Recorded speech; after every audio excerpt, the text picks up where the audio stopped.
All right, everyone, finishing up the notes now for Chapter 11, looking right now at Section 7 of your notes, talking about marketing and promotion.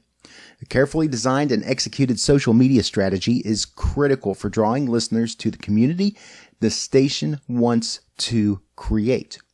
And stations continue to use television, newspapers, billboards, and all sorts of other traditional means of promoting themselves because they also help to reach the target audience. Social media is great for connecting with loyal listeners, those that enjoy the format, but creating awareness outside of just posting social media pages takes a good bit of advertising and promotion. You can do that within the social media platforms, but many times you're also going to need the help of various other forms of media, especially television and billboards, and any other way that you can get the word out, especially if you can get your listeners to promote on your behalf by means of word of mouth and doing it through their own social media feeds.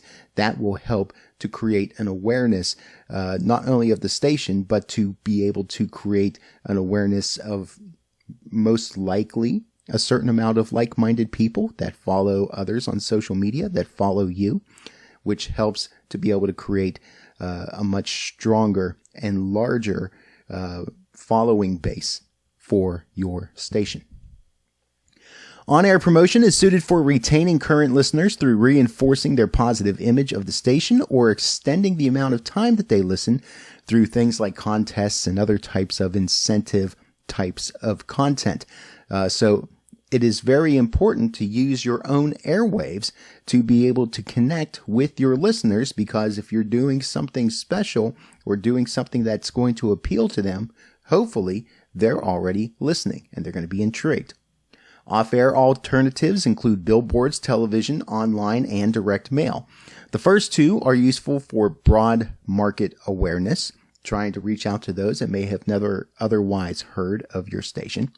The latter two focused for more targeted campaigns. Direct mail going to be based off of a list that you may have of listener addresses. Online, going to reach out to people that fit certain types of demographics, and a lot of tools are in place to help you to be able to get those messages to just the right people. Station promotion can have three possible goals. First off, to build audience share by extending the listening of the current audience. So if you can keep people tuned in for longer periods of time, that does well for your overall numbers. Second, to build CUME by attracting new listeners. Remember, CUME, short for cumulative audience, the number of unique persons that are tuning in to check out your station. And third, to simply enhance the audience's expectations of the station without having to meet an immediate ratings goal. And this is an idea called positioning.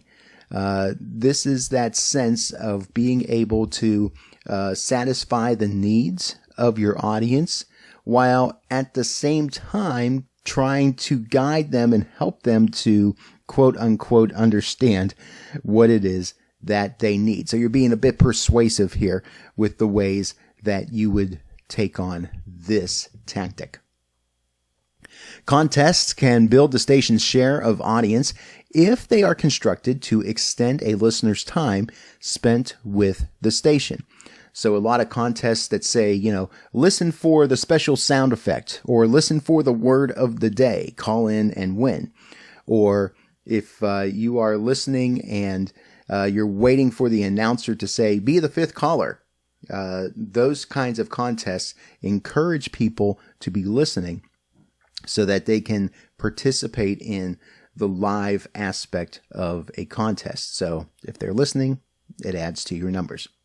Stations should concentrate their efforts on one promotion at a time.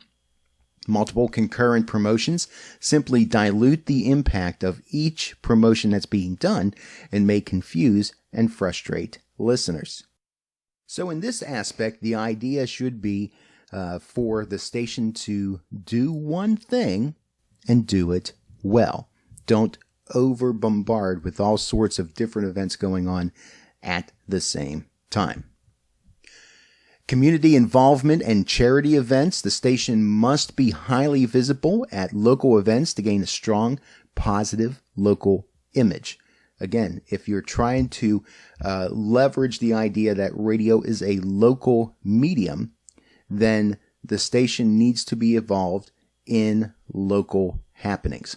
The event should be one that is of significant interest for the station's target audience and that fits their lifestyle and the station's image. In other words, a hard rock station probably wouldn't do well by sponsoring a craft fair or something like that. So you want to make sure the event that you're tying into is something that's going to appeal to the audience or have kind of a broad interest in terms of charitable events and that sort of thing. So perhaps sponsoring an event that's being put on by a local charitable organization that has a strong impact with the community, and especially would have a strong impact with people of a certain demographic that listen to a particular station. Let's talk about constraints on programming and promotion. There's a few things that we do need to keep in mind when we're trying to put things together. First off is in the area of contests and games. The principal point to remember about on-air contests and games is to keep them open and honest. You have to fully disclose all the rules of the game to listeners. You can do that on the air. You can do that through the station website. Conniving rather to make a contest run longer or to produce a certain type of winner means trouble for the station. You cannot rig a contest. You cannot manipulate the outcome of a contest. If your contest includes a prize, requires some form of consideration, and is a game of chance, it is a lottery and is probably illegal. Now, in this case, when we're talking about consideration, what we're talking about is some sort of compensation or payment of some kind. It could be money, it could be merchandise, whatever, but you have to make it so that basically the main idea here is that you can't charge people to participate in a contest, because that's the definition of a lottery. It has to be a no purchase necessary sort of thing, and provide equal opportunities for people to be able to participate and to win. Sounds that mislead. Using sirens in promotions or commercials that might cause a listener to think a serious situation is going on is considered to be misleading. Hoaxes that cause undue alarm can result in FCC penalties. One that has really been targeted in the past several years is replaying the tones of an EAS alert, because not only is that something that can cause alarm to listeners, but it can actually cause malfunctions with EAS equipment in other stations that are within that particular EAS system's network, and cause a bunch of problems in that way. Payola and plugola. We don't hear as much about this these days, but it's still an issue and is something that many stations take very seriously when these things happen. Payola is when a bribe is paid by record promoters to DJs in return for playing certain songs on the air. You cannot approach a announcer directly and say, hey, can you give us more airtime, and to bribe them in doing so. Plugola is when announcers plug their favorite bar, restaurant, or theater, or may actually plug their own business ventures in return for goods or services. They are asking for trouble for both themselves and the licensees, because that is using the airwaves for the announcer's own good and benefit. They're essentially stealing airtime from the company, because the company charges advertisers to pay for the announcements they make, and that revenue goes to the company. So if you're using the airwaves as an announcer, bypassing the sales process, you're in essence stealing from the radio station. So both payola and plugola, not very good things to get involved with. Many stations will require that announcers sign a affidavit saying they will not participate in payola or plugola, and they may also on occasion ask announcers to write down a list of ways that they have benefited from being on the air in the radio station outside of compensation from the station itself. One kind of side note along with that, as far as program logs are concerned, any announcement associated with a commercial venture should be logged as commercial matter. So whenever something is being paid for, those things need to be disclosed and made available. That there's no hidden agenda, kind of giving favors and things like that. Now, let's talk about news and other non-entertainment programming. Licensees are required to ascertain the problems, needs, and interests of their communities, and they can do so by whatever means they seem fit to do so. They also are to provide programming that addresses those issues. Each station's public file must contain a quarterly list of programming that the licensee has broadcast to meet those needs. So every 3 months, every radio station produces what's called a programs and issues report. And that report is going to list all the different topics that were talked about on the air from the previous 3 months, whether it's as part of a radio program or as part of DJ banter in talking about various community issues and community events. Public service announcements would also be part of this particular report, and that has to be placed in the station's FCC public file. The programmer's trick in meeting this requirement is weaving into the format an appropriate kind and amount of non-entertainment material, which can be effectively woven into any format. Many times the way that music stations will do this, there's several different options for them. They can either devote a 30 or 60 minute program once a week, that is public affairs programming, kind of like a talk show sort of thing. Many times disc jockeys will be used during their air shifts to do an interview with somebody in the community or to address a certain issue. You hear this a lot in interviews on morning drive programs in particular. There's several different ways that a station can fulfill this requirement.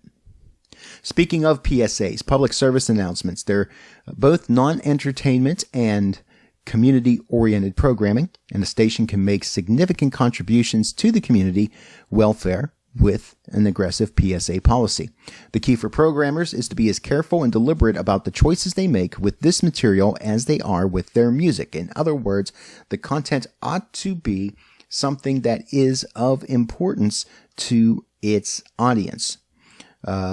So again, the idea of a rock station perhaps promoting a craft fair that is going on in the community might not be all that interesting to the rock audience. It would fulfill the public service requirement, but you want as much as possible to try to retain your audience whenever you're meeting the needs of talking about issues and problems in your community. So trying to find out about things that your audience is going to be interested in while also making them aware of things going on, that is something that takes a certain amount of strategy in order to be able to pull off. In information-poor markets, owners may elect to mix talk shows with music, air editorial comments on community affairs, and in general provide useful information to the community. The services and information provided should be based on competitive market factors, the owner's and manager's personal choices, and a realistic understanding of the role a radio station can play in a particular market situation.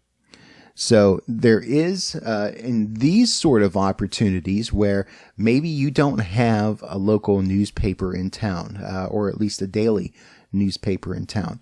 Maybe there's not a strong social media presence of news in that community, and you're of one or two radio stations that are serving a particular area. This is a great opportunity for a station to be a part of the community by providing information on current events and doing so in a structured sort of way that it balances out being the source for what's happening in your community while also providing the entertainment that your audience is looking for. Smaller stations are very good at doing this.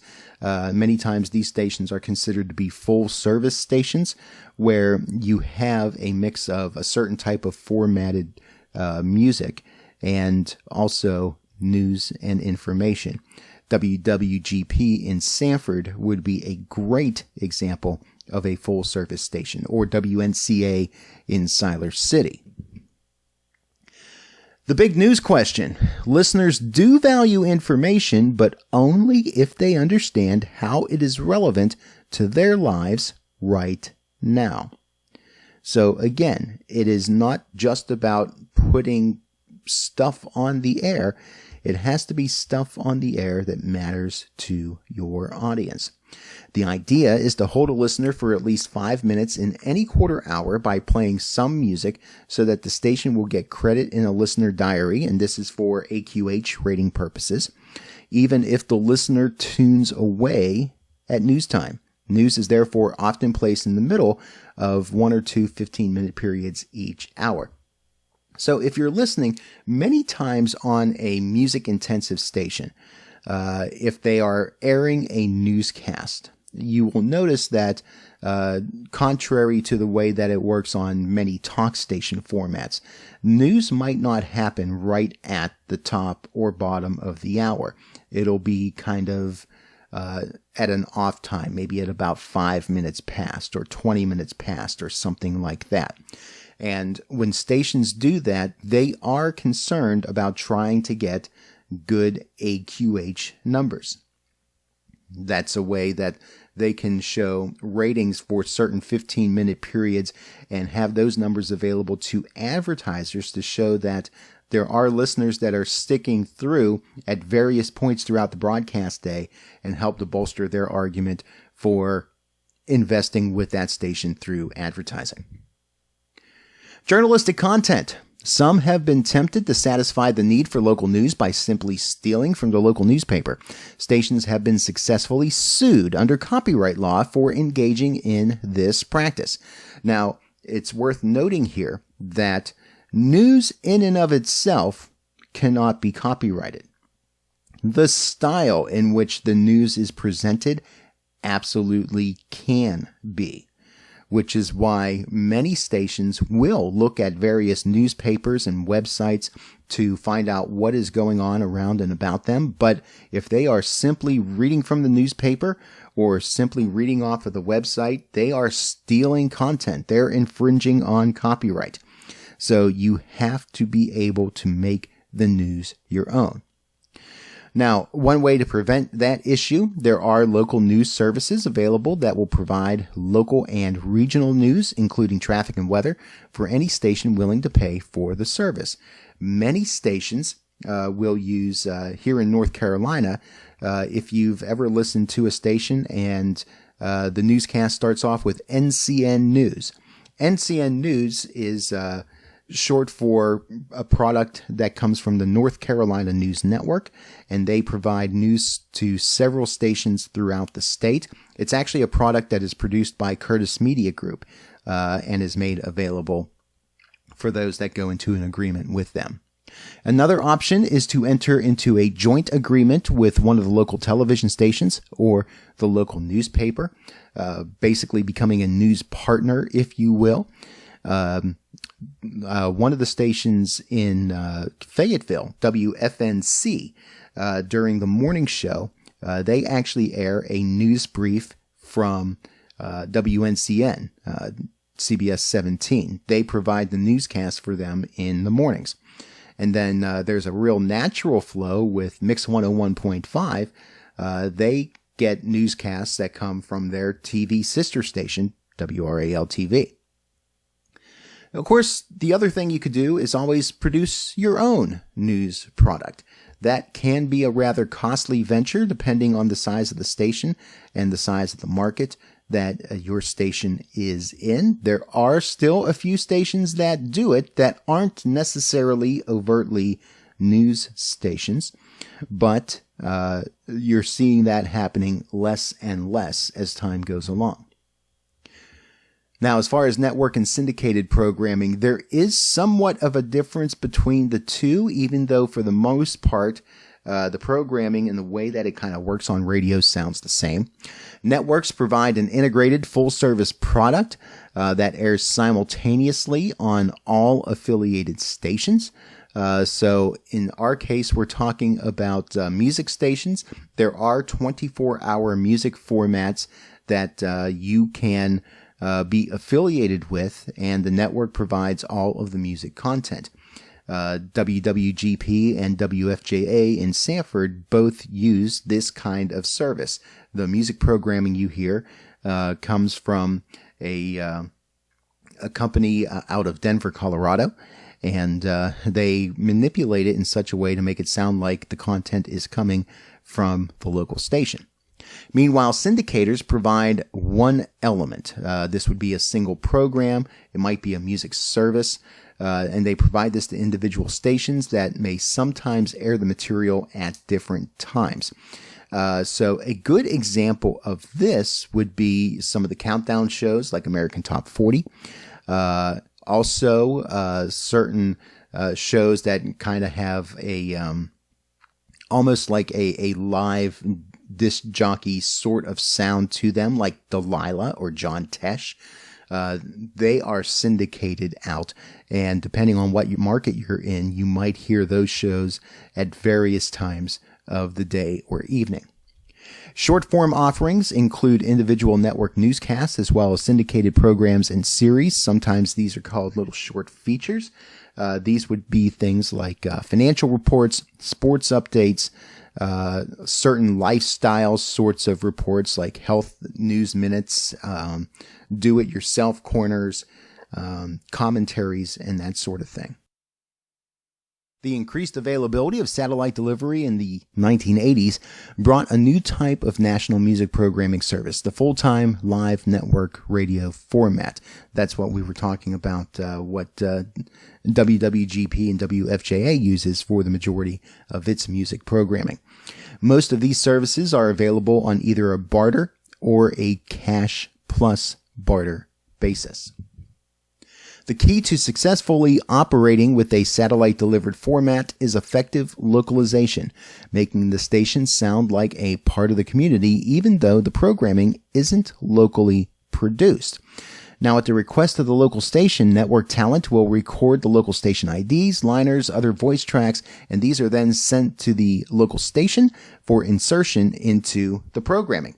The way that this works with the 24-hour satellite news format is that they have the jocks that are doing the shows at the home base studio, but they will also pre-record specific liners for the local stations that they're a part of. So this is how they can make the show sound like it's actually originating from the local studio. The syndication clock and the automation are in sync with each other to where the automation knows when to slip in certain announcements that are pre-recorded from the disc jockey that says, hey, you're listening to Classic Hits 105.5, and to make it sound as natural as if there was someone there in the studio doing it all themselves. Concerts and specials. Concerts command premium prices because they provide exclusive access to top-ranked music in a live setting. Syndicators capable of recording such shows generally offer them to stations on a barter or a cash plus barter basis at prices ranging anywhere from $25 to $50 per hour in small markets to several $100s per hour in large markets. It's about the clearance. It's about the potential ratings, how many people would hear that show. So those prices are negotiated on a station-to-station basis in hopes that airing a special event like that would bring more and more people to the station to listen to that event. The key to revenue for a music special or a concert series for a syndicator is the size of its cleared audience. So they're going market by market, looking at the potential audience that the station would have for its particular show, and it wants to be able to include those numbers when it reaches out to its own advertisers so that it can say, advertise on this concert series because you have the potential of reaching X number of people in Y number of markets. That's important to the syndicator. Countdown shows target specific groups who will listen to a wide variety of music over the course of the show. Countdown shows succeed best at regularly scheduled weekend feature times, and audiences tend to seek them out. If you want to know what's the latest and greatest, many times you will try to find the countdown show for your particular format. These unique music programs usually clear the broadest range of affiliates because, again, it's something that if it's airing the most popular music, a lot of people will gravitate towards listening and finding out what's new, what's hot, what's upcoming. Feature syndicators. Stations producing their own programming include short features to add spice and variety to programming and use the longer programming to fill unsold or low audience time periods. So sometimes it's more cost effective to go with syndicated fare or network fare that allows for there to be holes in programming to be filled with minimal effort on the behalf of the local radio station. Short features, again, we talked about what some of those could entail. More longer form programming, they're also known as features, but don't tend to be called that very much. In things like some of the nationally syndicated morning shows like Bobby Bones and The Woody Show and things like that. We mentioned John Tesh earlier. He would fit in there as well. Any of these shows that showcase music and or interviews that air in multiple markets would fit into this category. So what's coming up for radio? Terrestrial broadcasters retain significant competitive advantages over many of the competing technologies because radio remains free to the listener, plus stations have the ability to make use of those same next-generation platforms to distribute their content to listeners who prefer those platforms. What we're saying here is that because all you need is a receiver, it's still going to be the most penetrative of the types of media that are out there. So it can still be a significant player in terms of the media market as a whole and providing unique content that is of interest to those that may not have access to other forms of media. Personality and local service, the things offered besides the music on a station, have always been the soul of successful radio. Think about stations that may have a certain format and compete in a certain market, or if you live in the border of a couple different markets, what makes you listen to station A over station B if they both play the same general format? Maybe those stations have different ways of airing the music. Maybe they make different choices on the music itself that it plays. Maybe there's a difference in the way that the appeal of the sound is to you. Maybe there's disc jockeys you like on station A better than station B. Maybe there's more or less commercials on one station than the other. The way that they brand themselves, image themselves, the way they make themselves available in the community. Format itself is not going to be enough. There has to be that overall presence that is appealing to the audience. Stations have to be present in the mobile space, like smartphones and tablets, online, all those places, as especially younger audiences move more of their media use to those platforms.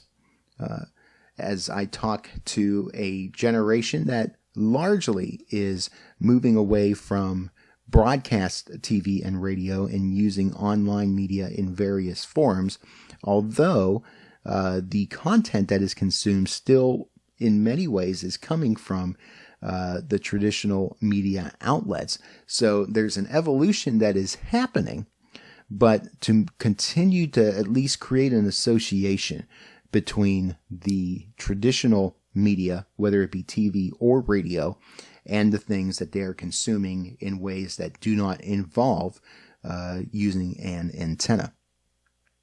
Convenience, as defined by the listener, will be the primary driver for strategic decision making in almost every case.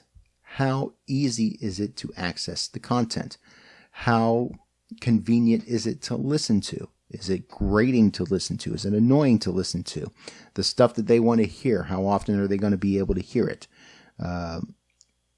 The overall flow of it, is it going to be pleasing? Otherwise, it's going to be seen as an inconvenience. It's going to be seen as annoying, and they're not going to listen to you. Many radio groups are focused on more narrowly defined geographic, demographic, product, and market-sized segments. So they are not so much trying to get as many earlobes as they possibly can. They are trying to find out where their strengths are and to play to those strengths as much as they possibly can. If it's a small local station, they're going to play to the strength that they're part of a small market community. Many AM full service stations in particular really thrive on that full service aspect of serving the particular county that they are in. Or if you are reaching out to various audiences based on your format, it is going to be appealing to the rock culture, the urban culture, the country culture, whatever the case may be.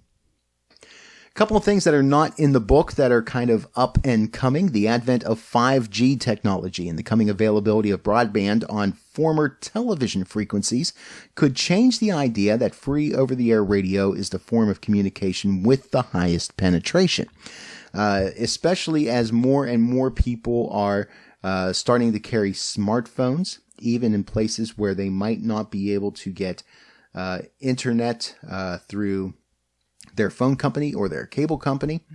We're seeing more and more people have at least a 3G type of connection in many rural parts. It's not fully there, especially in kind of more mountainous and other remote terrains of the country.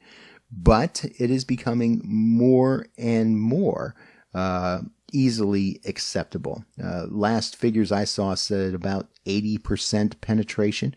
The overall penetration in North Carolina is a bit lower than that, somewhere around 70%.